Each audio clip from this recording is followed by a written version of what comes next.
Welcome to Dementia-Friendly Prince George's County, Maryland Northern Sector webinar series for caregivers. Today's topic is Parenting Your Parent, presented by Karin Lakin, sponsored by Prince George's County Government and the Department of Family Services. Hi, everybody. My name's Karen. I have been a dementia care provider in assisted living and adult medical daycare for about 45 years now, so for a very long time. I am also a certified dementia trainer. My goal today is to just talk about a topic that is very difficult often because we suddenly find ourselves in a role that we've never been in with our parents, and that poses lots of challenges sometimes. So my goal is to give you some food for thought, get you to think about certain things, plan ahead a little bit, and see if that maybe helps you in your challenges as you're parenting your parent. So let's go ahead and get started. I'm going to close this thing here so I can read my thing. So let's talk about the role reversal and the impact that it has on all of us. A little bit difficult when suddenly you find yourself parenting your parents. And the perception of taking over your parents' lives, it's often a difficult one to contemplate. And it can be very stressful and bring up a whole array of emotions, not just for you, but for your parents as well. You know, I've heard so many times families say to me, Dad was always so large and in charge, and it's just so hard to see him lose his independence. Or Mom was always too proud to ask for help. She just did everything herself. Or, and here's one that I still hear sometimes that can really bring on a whole lot of stress, and that is I promised them I would never put them in a home. And particularly when we're dealing with folks that have an Alzheimer's type of dementia, where we know the disease is going to progress and change, that sometimes becomes a big issue all by itself. So knowing when to step in is also not very clear, particularly during the earlier stages of the disease. Denial that there is a problem is really common, and that's on both sides. Parents certainly do not want to acknowledge their decline, and adult children, we want to wish it away. We don't want to see our parents that way. So sometimes we don't do anything. We just pretend like it doesn't exist, and we hope for the best. But unfortunately, when we wait too long and we don't intervene in time, that's when things can get very difficult. The other thing, and this is very common, and I hear this all the time, is that parents might be resistive to your intrusion, particularly if they've been pretty independent people in their lives, or Dad's always been a large and in charge, as we said. They might not willingly accept your help. And again, it might be because of denial. It could be because of pride. It could also be because of fear. I think one thing everybody knows is that as we lose our faculties, the idea of what's going to happen next becomes an issue. Also, we know that your past history and relationships play a big role. Not everybody has had the best relationship with their parents all their lives. And so now when you have to step in to help a parent, if that was the case, that might become more and more difficult. Many adult children live a distance away and also do not realize that there's a problem until something bad happens. And I've seen this many times before when I've gotten calls from families that live in California, for example. And I had one situation several months ago, actually, at this point where the daughter lived in California and Mom was here, and the police found her walking down the street in the middle of the night in her nightgown and slippers, with her purse under her shoulder with $7,000 in cash. The daughter had no idea that her mother's dementia had progressed to that level. And so it was a real aha moment, and it was a crisis moment. And that was a big one for that family. So our advice is not to wait until something bad happens, right? We talked about it a second ago. Many times we wait too long because we're in denial, or we don't want to infringe on our parents' independence, and something bad happens. So Mom falls and breaks her hip, That happened to one of my nurses, actually. She found her mother on the floor in her house with a broken hip, and she had been on the floor for almost 2 days. Um, Dad was found wandering the street in the middle of the night. Again, these kinds of things do happen and sometimes end up with very, very bad outcomes. So, when to start talking? Sooner rather than later. Pay attention as your parents get older. And it's not just if they have dementia, but as we get older, all sorts of things happen. We know that. I'm certainly feeling that already at my age of 65. So start the conversations earlier. If there's multiple siblings, talk to each other. Try to see and compare notes as to who's, observing what with mom or dad, and then try to figure out and agree on a plan of action.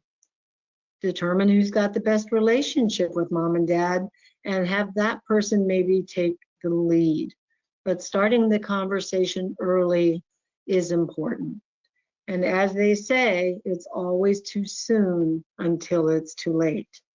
So again, sooner rather than later is best, particularly when you are dealing with a loved one that has dementia.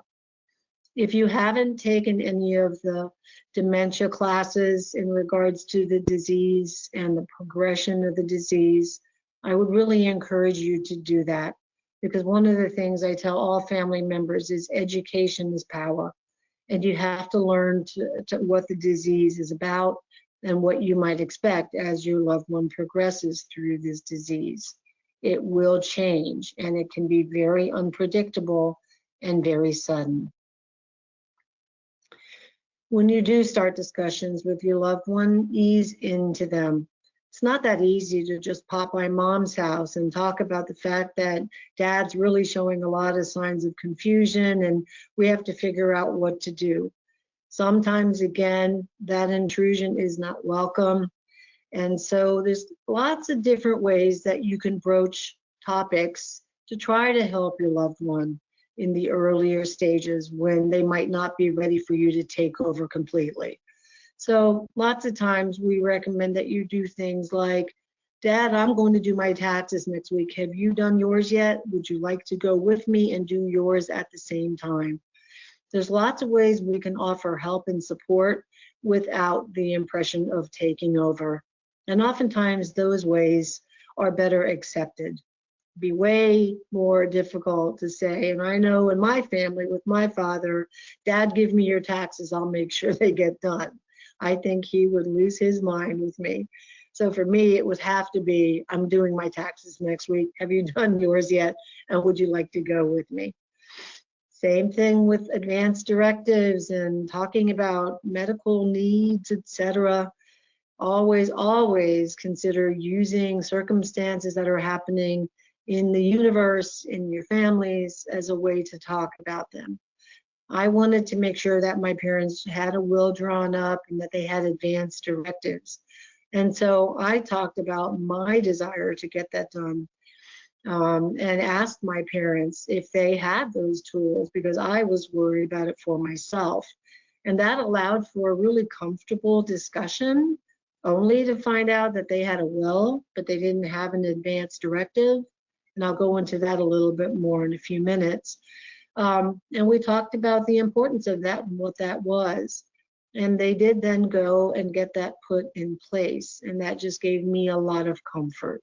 So, again, we talked about it using myself as the option, and that worked out pretty well.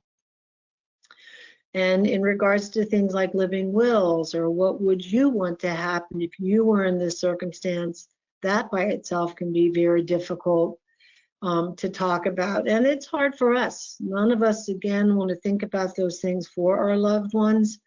And our loved ones certainly don't want to have to make those decisions.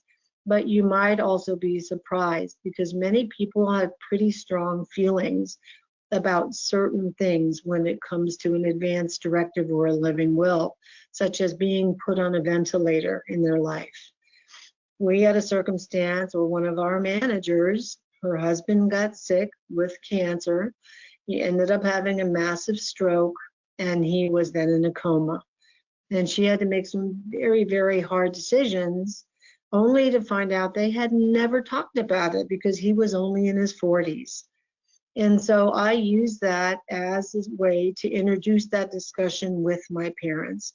We had never talked about it either.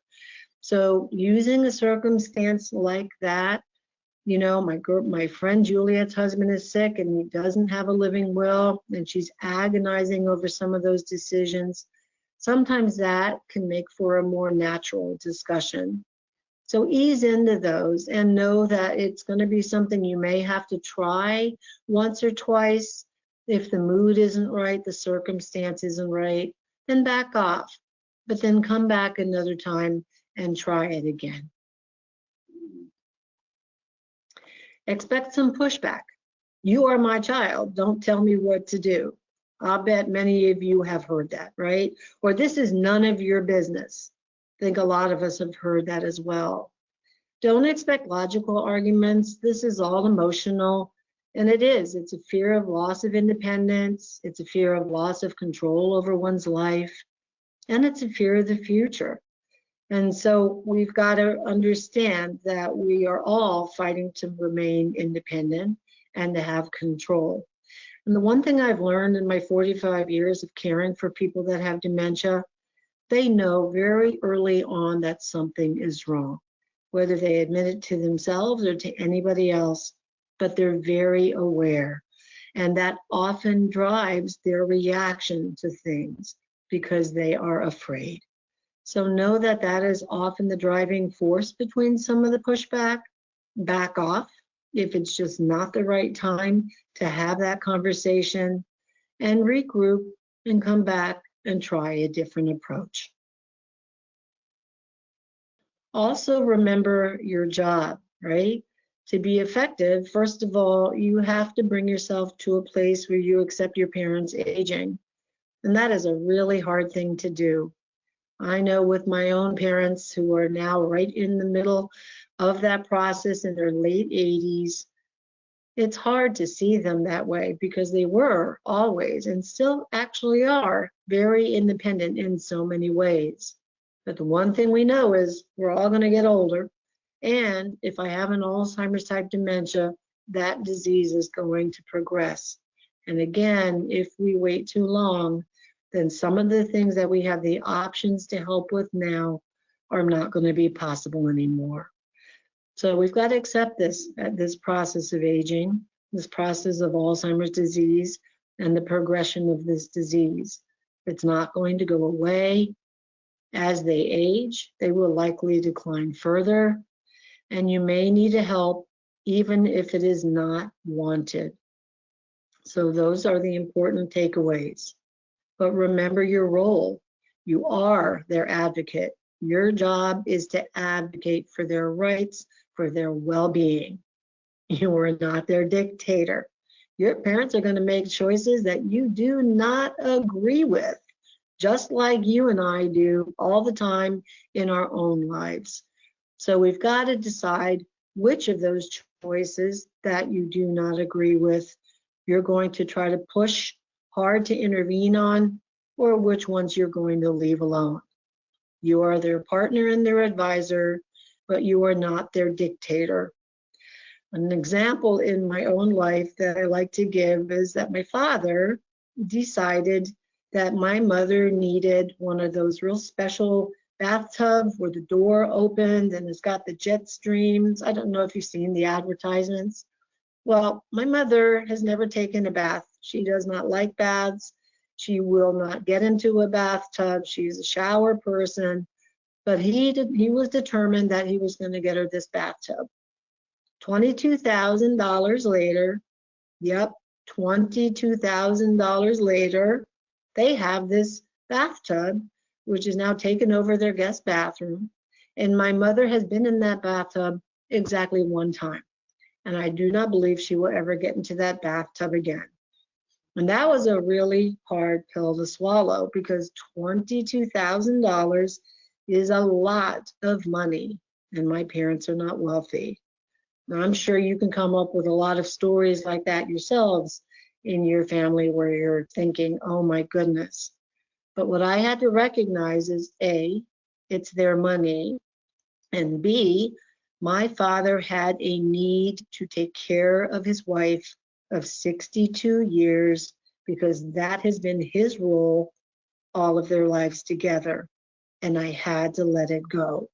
So they are now the proud owners of a $22,000 bathtub, which looks atrocious and nobody will ever use. So be it. I am not their dictator. They will make choices I don't agree with. When we're in that situation, we have to figure out how to avoid being reactive, choosing when to intervene, and realizing that not everything requires fixing.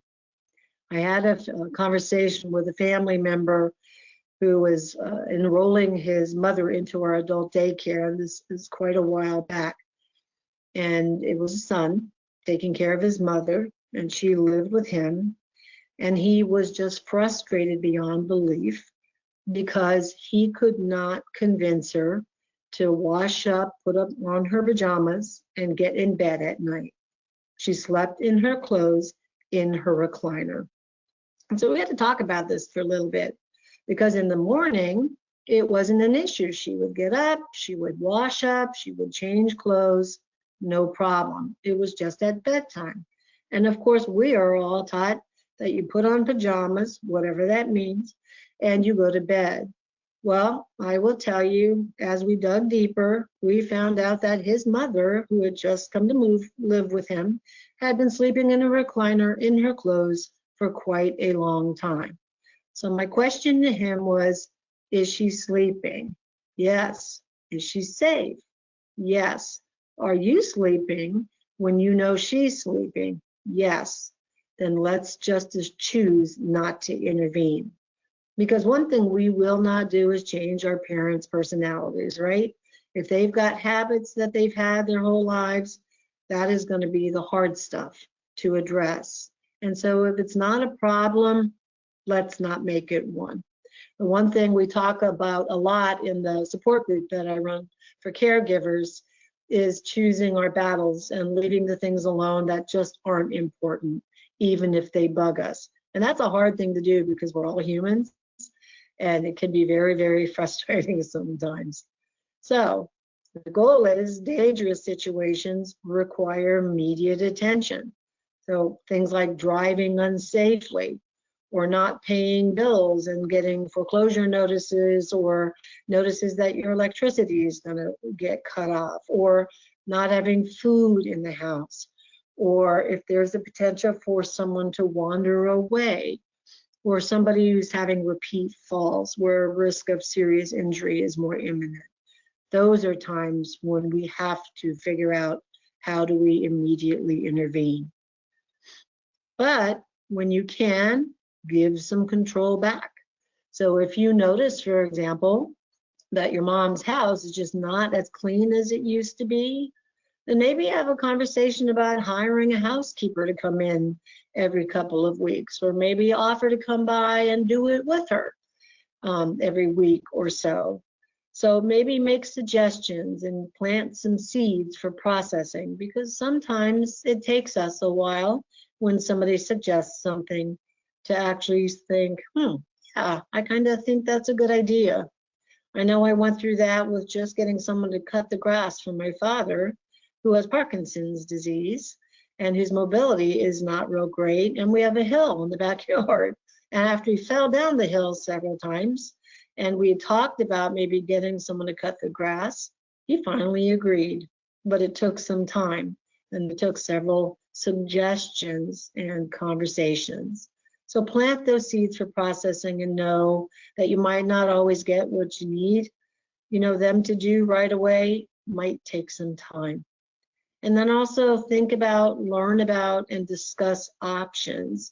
Your parents might not be willing to have a live-in person come stay with them, for example, but they might be willing to accept somebody to come by the house to clean or prepare a meal or help with certain things for a couple of hours a day. It's a start. And there's a lot of ways to package care when it's needed. It is something I am very grateful for in this country. We have lots and lots of options. And now we have technology on top of everything else.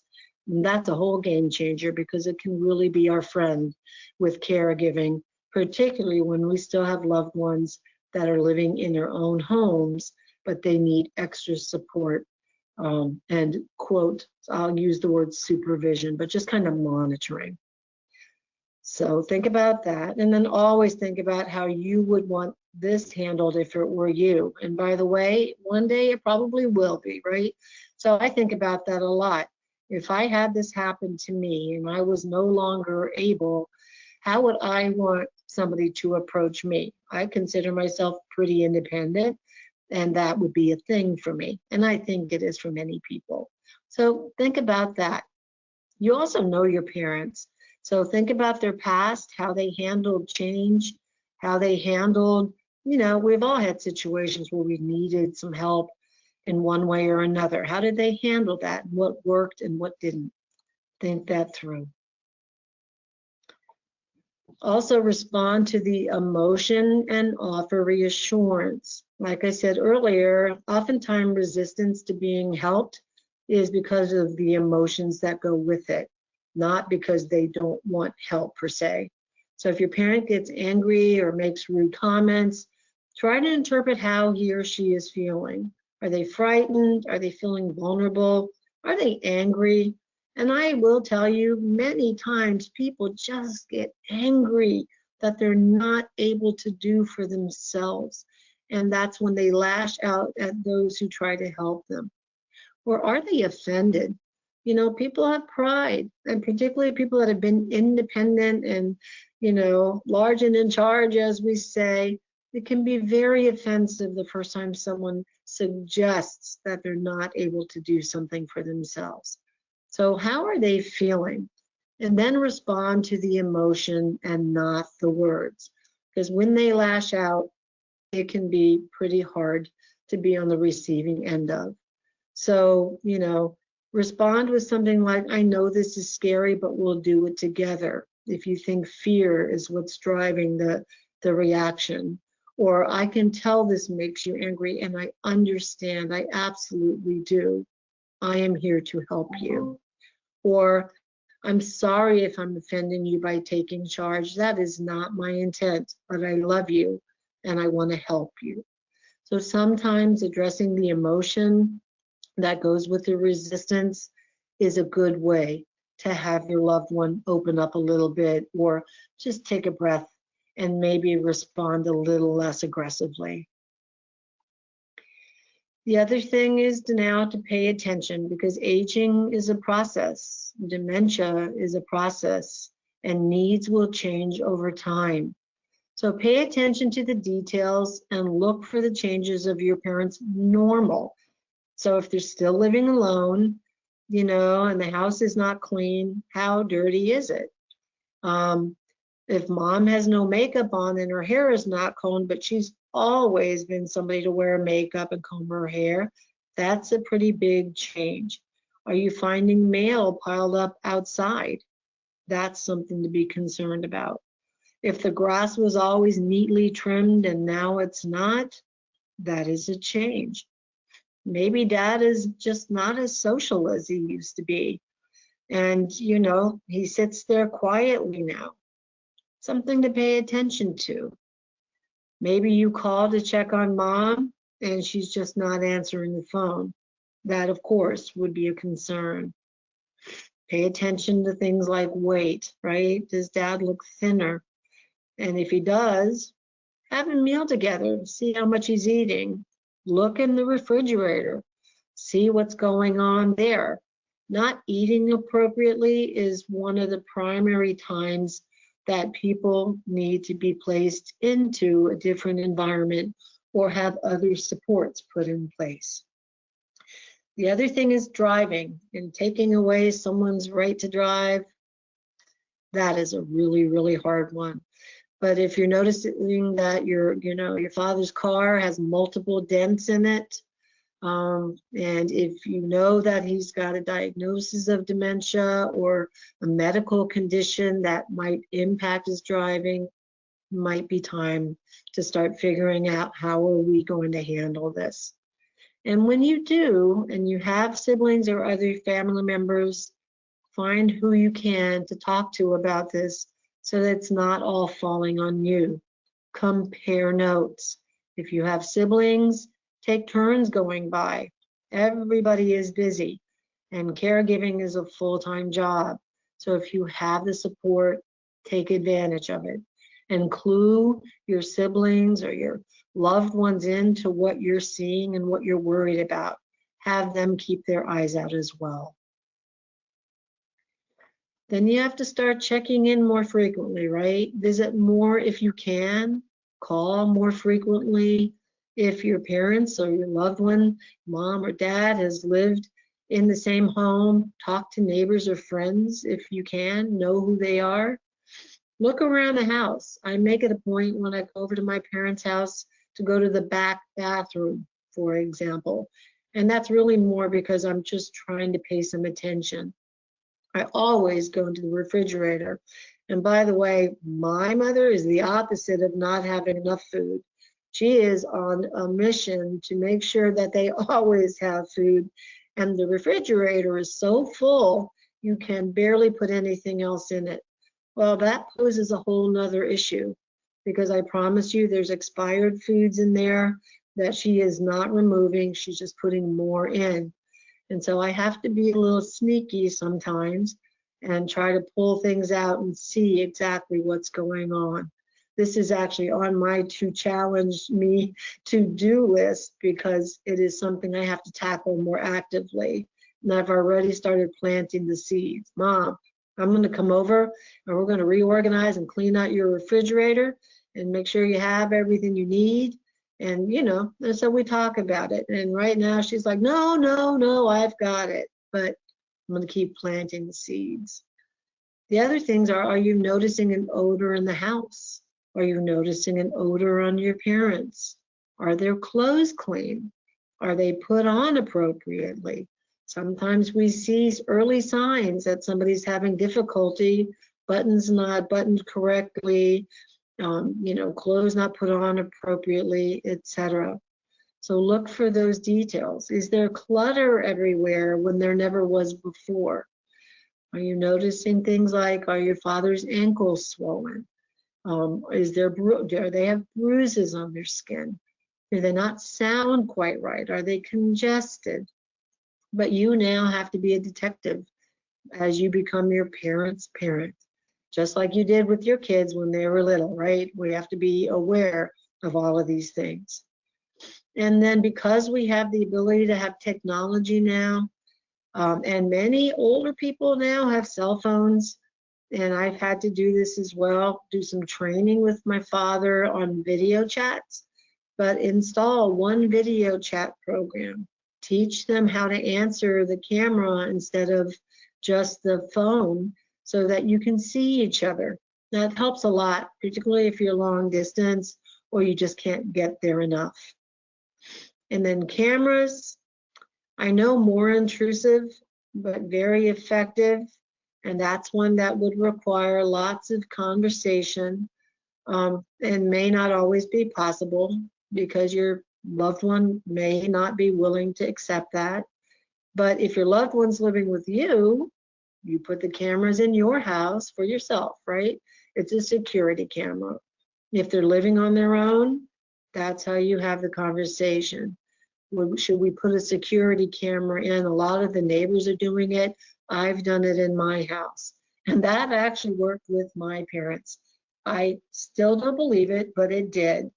And it was actually my nephew, their grandson, who brought up the cameras that he installed in his house. And suddenly my father wanted cameras. So they put 2 cameras in the house, and my father gave everybody access to those cameras. We don't use it to spy. We use it to check on them, just periodically. But I know where they sit in the house, and I know if they're not there, I need to do a little more digging. And it's very, very helpful. But again, not everybody is going to be open to doing that. So that one might take a few more discussions, not just one or two. Emergency alert buttons. There's all sorts of emergency alert buttons now that you can wear on a watch or around your neck that can even detect a fall, which is really a big thing, and goes to an alert location, a 24-hour monitored location. And if the person doesn't respond when they come on, they will send an ambulance. It costs a little bit of money. I think the one we have is about $50 a month, but it's got fall detection. It's got a GPS on it because my father did disappear one day and nobody knew where he was, and that was super, super scary. I can't even tell you. He did come back finally, and it was a harmless thing. He went to get himself a cup of coffee or something somewhere, but he doesn't typically do that, and he did that day. So very scary. So the emergency alert button we have for him has fall detection because of his Parkinson's. It's got a GPS in it, and he can push the button and talk right into the sensor around his neck. He doesn't have to go to a phone. But you've got lots and lots of options like that. And sometimes those pieces of technology can help somebody remain more independent for a longer period of time. So check in more frequently, evaluate what's happening, and that's where you start to decide what needs to be intervened on, what needs to be talked about, and what things you need to be planning for the future. The other thing, and this is really important when you have a loved one that has an Alzheimer's type dementia, is to gather important information as soon as possible. Legal documents such as advance directives, powers of attorney, etc., financial advance directives, those can only be put in place while your parents have, quote, capacity, while they are competent. If somebody's dementia gets to a point where they're not able to make those decisions legally, you can't just roll in and take over. You often, particularly with the financial piece, end up having to go to the court and have a guardian appointed. And believe me, that's not what you want, particularly if there's multiple siblings and not everybody gets along, because sometimes the courts say, you know what, we're not going to appoint anybody from the family. We're going to appoint this attorney over here to be the legal guardian. So again, starting these conversations sooner rather than later, finding out what your parents have and don't have in place, finding out what they would want, those conversations are really important. Do you know what your parents' health information is, what their medical insurance is? Do you know what kind of medications they're taking, how often they should be taking them? Those are important things to know. My parents are pretty old school. They never did anything like that online, and it took me quite a bit of time, but I finally convinced them to let me set up an online portal for them so I could help them with their test results and appointments and things like that. The reason I wanted to do that wasn't as much about helping them with that information, but I wanted to have access to what the doctors were saying, because my parents don't always remember what was said, and so what they were telling me wasn't always accurate. They're also often, I don't know about your folks or your mom or your dad, but my parents are notorious for not throwing any medicine away. So my dad's medicine are in a big basket. Well, if I didn't know what meds he was on, goodness knows, particularly now as memory is changing, what medicine he would be taking. So they allowed me finally to go through and sort it out because I was kind of curious, and I was able to get rid of, and they wouldn't let me throw away, but we put away the medication that was discontinued. I also had a friend that called me over to help with her mom because her mom was, quote, out of her mind. She was completely delirious and confused, very sudden onset change, She did not know what was happening. So I went over with her for a visit. And as soon as I walked in, I could see what she was saying. Her mom was absolutely not her normal self. As I walked through a little bit and looked around the house, I saw a big basket of medications there with several bottles on the counter. Well, some of those bottles were the same drugs. And what we found out very, very quickly is that her mother was over-medicating herself. She was taking duplicates of the same medication. She was taking some medications that actually had sleep effect and true effect on cognition. And that's what the problem was. So once we took those away, we sorted out what medications she needed to be on and should be on, she cleared up, and pretty quickly. So again, being that detective is one thing, but also having that information is another. So if you have two parents that you're dealing with, you know, often one can tell you about the other if the one isn't willing to. And if you're only dealing with the one parent, trying to find a way to have access to that information is going to be where you want to focus on. So medically, who is the authorized decision maker? That's what the doctor's going to want to know. If your father is no longer able to speak for himself or to make an informed decision about his medical care. In the state of Maryland, we have a surrogacy law, and that basically says that if there is a living spouse, the spouse, and there is no advance directive that says, I want this person to be my authorized decision maker, then the living spouse would automatically be the decision maker. And in the event where there was a spouse who was not alive or not able, then it would go to the adult children. They would automatically become the medical powers of attorney. But here's the catch.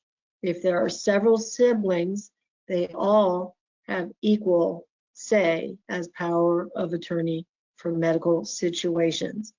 And as we've said a couple of times in this presentation, siblings do not always get along, particularly when it comes to an aging parent with failing health.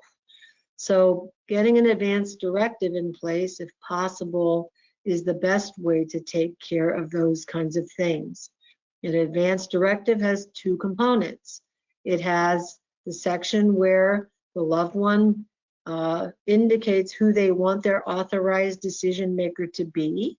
And once that directive is put in place, it overrides the surrogacy law, because not everybody even wants their family member to necessarily be the authorized decision maker, because they know that their family is emotionally involved and may not make the best decisions that they want to have made. I hope I'm making sense with that. So who's the authorized decision maker? That's the first part of the advance directive. And the second part is the living will. And that's the piece I always encourage so much conversation ahead of time. It is really hard to think about what we would want for ourselves if something happened to us. Say I got in a car accident and now I'm in a coma. What would I want them to do? It's really hard to make that decision even for yourself. It is agonizing to have to make it for someone you love if you have absolutely no idea what they wanted. So exploring that is really important. And there's lots of opportunities. I had the pleasure recently of going to a presentation by Bruce Willis's wife. You may remember Bruce Willis, a famous actor, and he now has frontal temporal dementia. And it was a really powerful presentation with what she talked about. And she really did talk about how much she agonized over all of these decisions. And it always brings to mind for me how many people just don't talk about these things. I use that presentation not just with my parents, but with my siblings, with my coworkers, to talk about what would you want? Because again, telling your loved ones what's important to you is the way to go. I know, for example, that I would never, ever want to be on a ventilator if there was really no chance or limited chance that I could ever be normal again and get out of that bed. I don't want that. And I told my family that. So, again, those kinds of discussions are really, really important. And then get them in writing as much as you can. Maryland also has something that is really important for somebody that has chronic disease called a MOLST form, MOLST, Medical Orders for Life-Sustaining Treatments. This is really important if you are caring for a loved one that has a do not resuscitate order in place, or that has a living will that says, I do not want certain things under certain circumstances. This was put in place, and most states have this now. It was put in place because when EMS comes on site, you call an ambulance, they need to know very quickly what they should do and should not do. Oftentimes, advance directives are legal documents, and some of them can be multiple pages long. And what we found is that it takes too much time to read through to try to understand what the advance directive says. Oftentimes, it's written in legalese, and EMT, our emergency folks are not lawyers. And so this MOLST form is a 2-page document. It is a standardized form in the state of Maryland, and it gives them very quick and explicit instructions on what they should and should not do. So, for example, if your loved one has a do not resuscitate, where you've all made the very difficult decision that we're not going to do CPR, then that needs to be on a MOLST form for that ambulance to be able to follow those directives. You can get a copy of the MOLST form online. All you have to do is Google Maryland MOLST. It's Maryland spelled out, so MARYLAND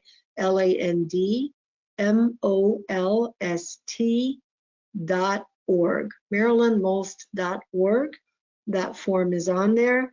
You can print it, but you have to take it to your loved ones or your primary care provider. This is not something you can fill out for your loved one. It has to be a doctor, a nurse practitioner, or a physician assistant.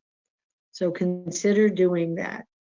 Financially, legal power of attorney over finances is probably more complicated than any of the other stuff because there's so much fraud and abuse, financial abuse in our world nowadays, and there is no surrogacy law for that. So if you are the one responsible for your parent for paying their bills, and you do not have a financial durable power of attorney, that is something to get sooner rather than later, because remember, once your loved one loses capacity or becomes incompetent, as we say, they will not be able to fill that document out for you. And believe me, banks are very, very careful when it comes to people's finances. So an elder care attorney would be the best way to get help with that. They know how those documents work. And I would also talk to your loved one's bank. So if your mom banks at, Bank of America, then I would go to the bank and find out if they have a special form that they want used. And then you'll have better luck not having problems when you do need to start taking over, paying the bills, etc. So that's that piece. And then again, as I was just saying, if the legal documents do not exist, pursue them, because capacity is everything. And we do know that when somebody has Alzheimer's type dementia, they are going to lose capacity to make those decisions. And now we're talking about the courts. So, and these other two things I've already talked about, medical decision making, that's a little easier because we do have a surrogacy law. But the spouse would be the first surrogate, and then all adult children equally. Something to keep in mind if you have siblings that may not always agree, or the sibling that lives out of town and never sees mom and now suddenly wants to come into the picture and have a lot of opinions on what should happen with mom when that sibling hasn't even been around. Let's talk real quickly about finances. Understanding your parents' finances and the resources they have available. Many people think that the government pays for nursing home and elder care. Unless you are pretty poor, let me tell you right now, that is not correct. The government only pays for senior care, whether it's a nursing home, an assisted living, a medical daycare, under very small circumstances, and you have to have spent down any of your own assets before they will even allow or cover anything. So have a sense of what your parents' finances are, because all care costs money and elder care is not cheap. And whether it's in-home care, whether it's medical daycare, assisted living, and a nursing home, if you have to pay for that privately, it's a lot of money. Having financial resources means options, but it's also important to know if those resources are limited, because that means trying to figure out the best way to provide the care in the cheapest way possible, and then starting to do some homework on Medicaid, which is a very long and tedious process, and it's complex. One thing I recommend to every one of my families is the shoebox technique, particularly if you're caring for your parent and you're paying for things for them, whether it's with their money or with yours. But keep your receipts, make a ledger, keep your receipts. If you do find yourself in a situation where you have to apply for Medicaid, and we're not talking about Medicare now, which is health care for the elderly, we're talking about Medicaid, which is aid to low-income people. If you have to apply for that, you will have to show all sorts of documents, bank accounts, any assets, whether it's retirement, they own a house, even a car, all of those things will be taken in consideration before they would be allowed to qualify for Medicaid. So keep receipts, because some things are legitimate expenses, and that will be used to help spend down their income so that they might qualify.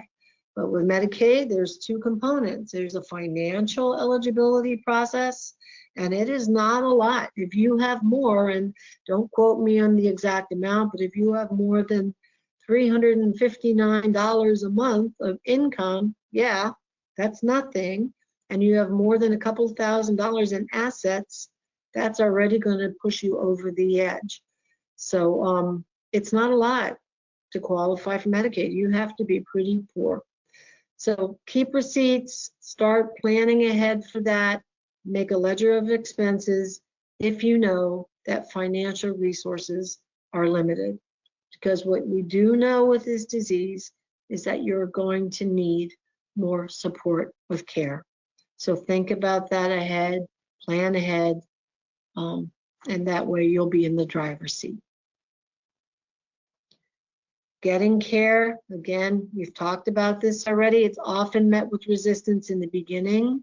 There's all sorts of wonderful supplemental services, and they're also a lot less expensive than an inpatient care, right? And whether it's assisted living or a nursing home, but Meals on Wheels, your loved one might be able to get meals every day. If you know they're not eating, it's a wonderful thing. First of all, a volunteer knocks on the door every day to deliver food, or at least several times a week.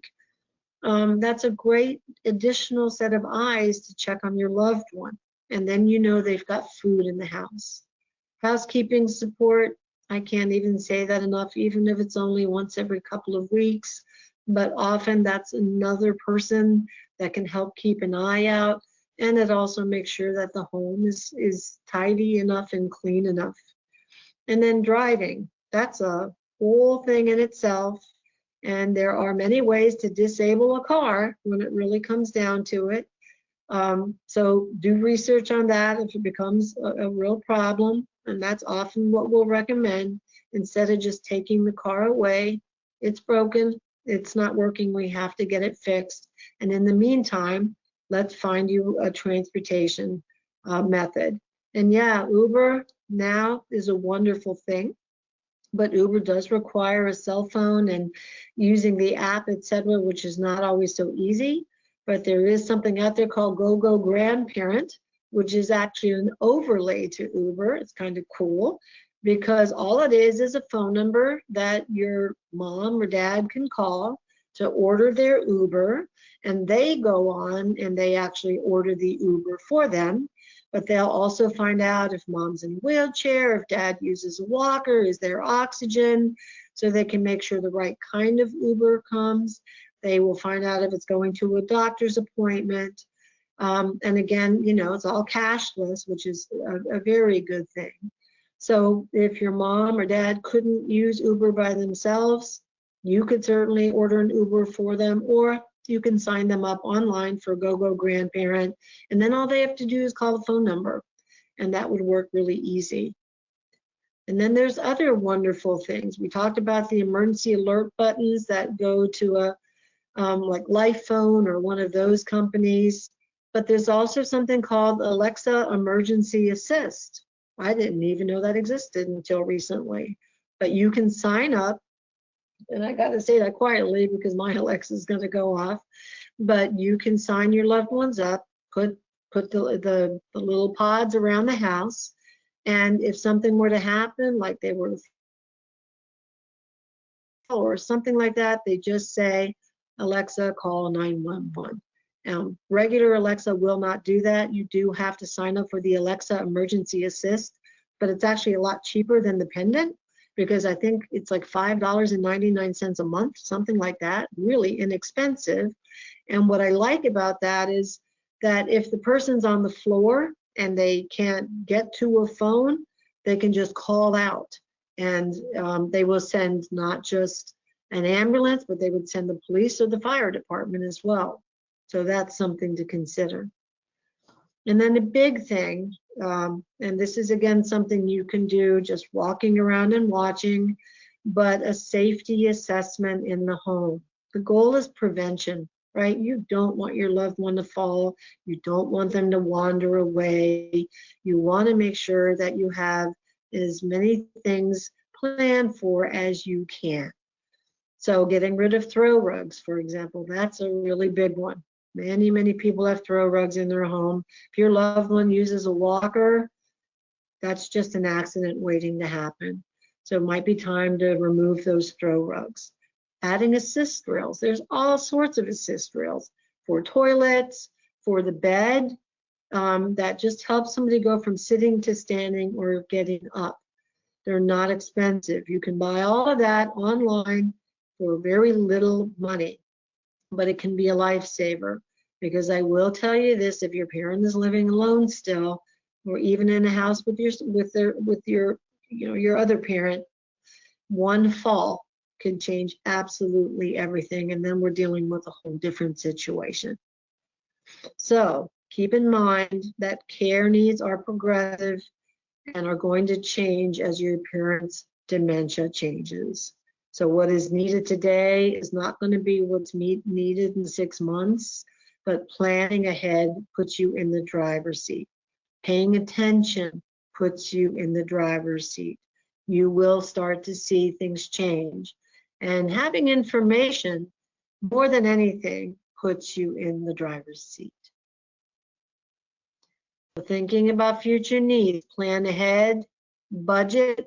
I always say right from the get-go, unless your parents are wealthy, budget. Get help. This is a lot for one person.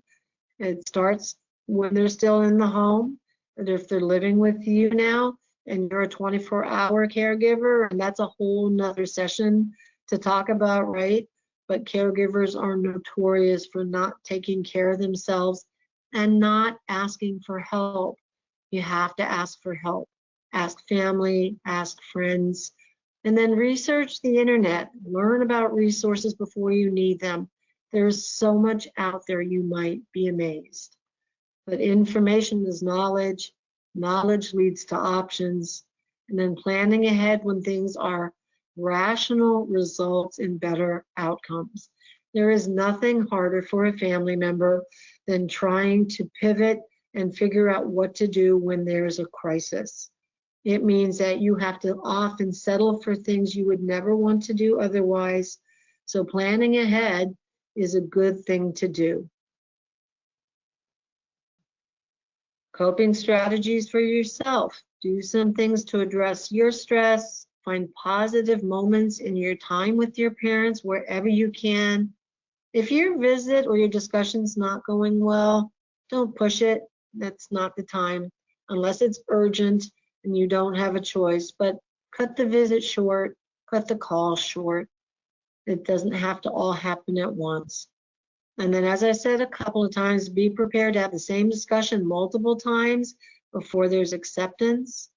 If you're met with resistance, change your approach and then ask for help. Join a support group, talk to other caregivers who are dealing with similar issues. They are absolutely the best experts out there. Talk to your friends, find supportive family members to help. Remember, this whole circle of life thing isn't for the faint of heart. It's hard stuff. And it's natural for a parent to balk at taking direction from their child. It's not normal. It's not natural. So it's important to be firm and honest, yet sensitive and never patronizing. No one likes to feel like they're losing control of their life. And that's very, very common under these circumstances. Here's a couple of resources. Maryland Access Point is something we have here. It's statewide. Every county has a Maryland Access Point hotline. You can Google it, but that is a one-stop shop for elder care resources. So no matter what you need, they have experts on the line that know everything in the county. So you can call, you can talk to somebody, tell them your circumstances, tell them what you're looking for, and they can give you resources and options. They can also do an evaluation of your loved one to find out what kind of resources they might qualify for. So it's an excellent place to start when you need some help and you're not sure where to go. Call your local Maryland Access Point hotline. There's one in Prince George's County. Just pull up the phone number online and call them. And then there's other resources available to you. There are care managers out there. That's all they do is help families find resources, put things in place to make sure mom can stay living at home, help you with your caregiving and the things you're struggling with. They're wonderful people. They do cost some money, but they're out there and they're experts. And then elder care attorneys, I can't tell you enough, particularly for the financial power of attorney. That is somebody I would be consulting sooner rather than later. That's just such an important thing. And then finally, and you can Google this, there's something called the Conversation Project. If you go online and Google them, it is an organization that has all sorts of guides on how to talk to your loved one about difficult things, whether it's advanced directives in living will or accepting help. And they've got guides for people with dementia. How do I talk to my father with Alzheimer's disease about these things? And I do not believe they charge, unless there's some things you can purchase, but I think you can get a lot of that information at no cost. So hopefully this has helped you, given you some things to think about. Every circumstance is just so different, and it can be very complex. But I wish you the best. And more than anything, reach out for help when you need it. There's always people like us around that are happy to help you.